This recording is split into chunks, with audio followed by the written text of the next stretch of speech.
Bienvenue sur votre chaîne Allo Pédiatre. Je vous remercie d'être si nombreux à nous suivre pour les différentes thématiques que nous abordons. Donnez confiance aux mamans, donnez confiance aux papas, donnez confiance aux futurs parents, aux jeunes filles. Tel est l'objet de ces différentes thématiques que nous allons aborder. Aujourd'hui, nous allons parler de comment choisir son pédiatre. Comment choisir son pédiatre? Pour les jeunes pédiatres, après l'accouchement, comment fidéliser les parents? C'est-à-dire comment faire sa clientèle. Alors, au moment de l'accouchement, surtout quand c'est un premier enfant, les jeunes mamans n'ont pas beaucoup de choix. Dans les structures privées, comment ça se passe? Les pédiatres sont de garde. Donc, suivant le jour où vous allez accoucher, vous aurez un pédiatre qui vous est dévolu. Et comment faire pour rester avec ce pédiatre? Tout dépend du premier contact. Le pédiatre, normalement, doit arriver avant l'accouchement. Lorsqu'il arrive avant l'accouchement, vous avez un premier contact. Le pédiatre est là pour vous rassurer, pour vous poser des questions sur le déroulé de votre grossesse et voir si tout se passe bien.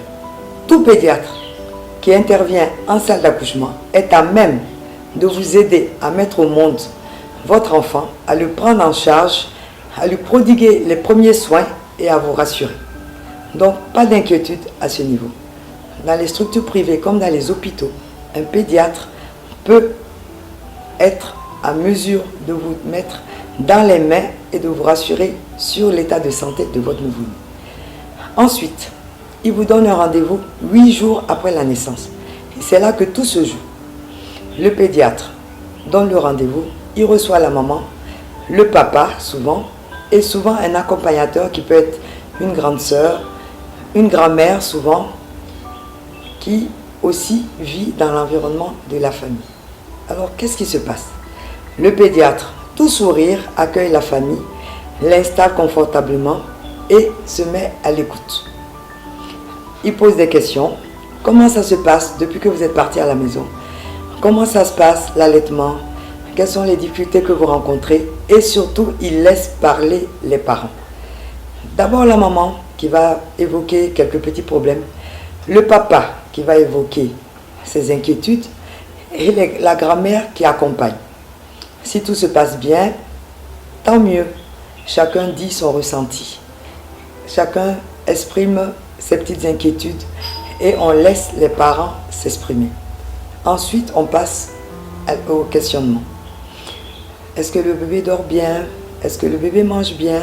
Est-ce que le bébé fait bien ses selles?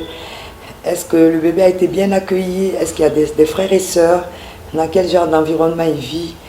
Comment se passe la prise en charge globale de ce nouvel arrivant dans la famille? Est-ce que la maman est bien disposée? Est-ce que le papa joue son rôle? Est-ce qu'il n'est pas trop exclu?